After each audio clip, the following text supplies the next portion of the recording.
un adieu symbolique. Bernard Tapie est mort le dimanche 3 octobre à l'âge de 78 ans.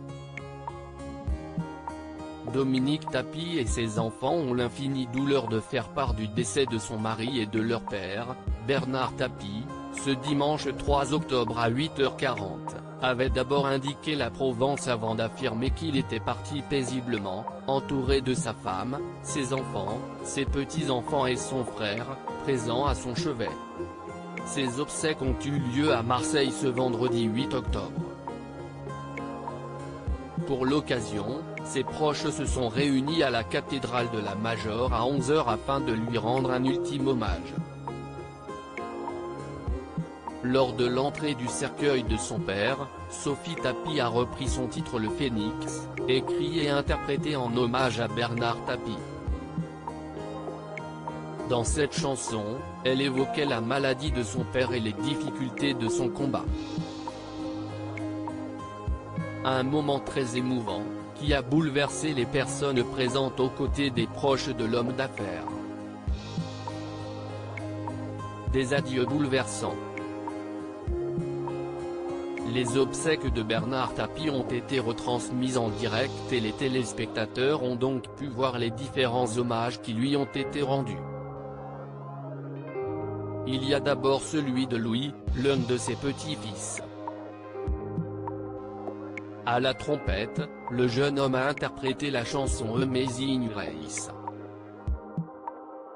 De son côté, Rodolphe Tapie, son autre petit-fils, a salué son daddy et a livré un témoignage émouvant. On dit qu'on ne choisit pas sa famille, mais je suis tellement heureux, tellement fier d'appartenir à celle-là, a-t-il d'abord déclaré avant d'ajouter, je suis si fier de t'avoir offert avant ton dernier voyage ton seul et unique arrière-petit-fils, Hugo, 7 ans. Adieu daddy, tu es chez toi ici. Avec Hugo, nous irons t'embrasser tous les samedis et te conter les exploits de l'homme que tu as propulsé au toit de l'Europe. Pour Benoît Payan, le maire de Marseille, Bernard Tapie sera à jamais à Marseille, a-t-il conclu. Bernard Tapie, où ont eu lieu ces hommages? Bernard Tapie était une personnalité très appréciée des Français. Sa mort a été un véritable choc et nombreux sont ceux qui ont souhaité l'honorer une dernière fois. D'abord à Paris en l'église Saint-Germain puis au stade Vélodrome à Marseille, ville de cœur de l'homme d'affaires, ce jeudi 7 octobre.